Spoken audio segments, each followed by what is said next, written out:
Let's talk about the new Swedish words of 2018. Oi! My name is not Sven, it is Martin, ja.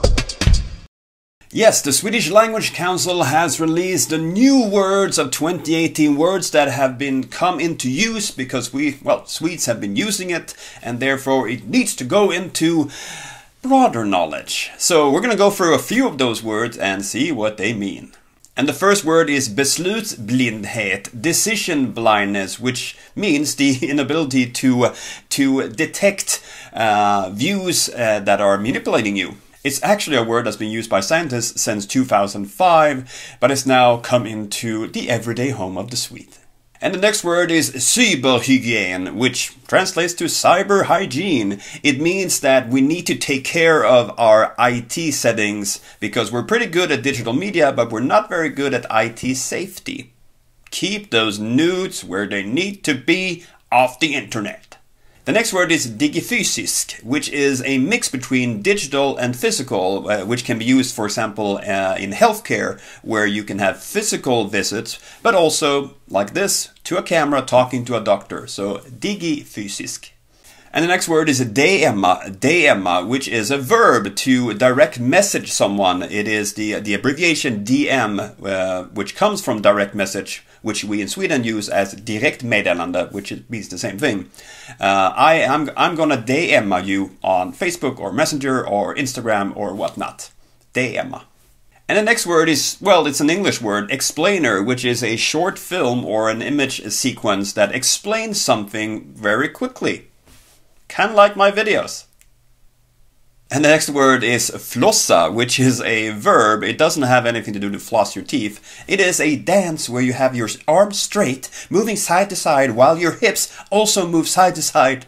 Flossa. And the next word is flygskam. Flygskam. Flying shame, which is, from an environmental perspective, the shame you put on yourself or people for taking the plane instead of taking train. Flygskam. And the next word is incel, which is a word I hadn't heard before. I'm going to read this because it's a person who involuntarily lives in celibacy, who considers him or herself sexually unattractive because of the current society value. Incel. Beauty comes from within. And the next word is Intryckssanera, which is a verb where you sanitate your impressions. It's a way to kind of take everything that distracts you away so that you can concentrate on what it is you need to do. Intryckssanera. And the next word is Mandatpingis, mandate ping pong, which is when you count your votes and a certain mandate kind of jumps between different parties depending on the current voting, where you're calculating the voting. So the mandate shifts between parties, left or right in the US, or one of the 8 ones in Sweden, Mandatpingis.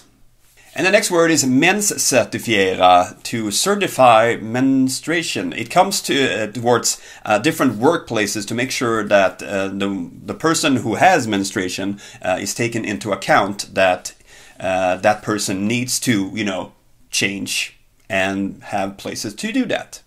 To Menscertifiera a place. The next word is Mikrotrohet, micro-infidelity, which means to betray the person you have, promised something, but it isn't like sleeping with someone else, it's something else. It's something minor than that, but it's still considered a betrayal. Mikrotrohet. The next word is nollavfall, which is the desire to strive towards having everything you own or buy or use being able to be reproduced, so that you don't have to throw anything away completely without recycling it. The next word is stödjur, a support animal, which you can get, for example, in the US. When you travel, you have an animal to kind of calm you down. Stödjur.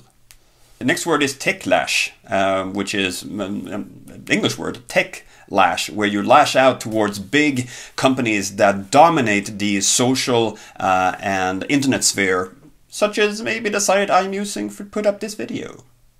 Yeah. The next word is välfärdsbrott, which is a crime when you take advantage of welfare to get money when you do not, you are not entitled to it. Välfärdsbrott. And the last word is whataboutism, which is a way to counter a certain issue that someone brings onto you by comparing it with something that's totally different. Well, what about this? Well, what about it? Well, what about this? So those are a couple of the new words that the Swedish Language Council has released, as they always do, late in the year, this time for 2018. What do you think of these words? Are they weird or are they useful? I mean, a couple of years ago we had YouTuber as a new word. People were like, what? But we only exist on the internet. No, we exist digifysiskt as well. Applied knowledge! Thank you for watching, and there will be a video tomorrow about my prospects for 2019 on this channel. And that will be the last video of this year. Thank you very much for watching. I'll see you next time. You click on one of my videos. Bye!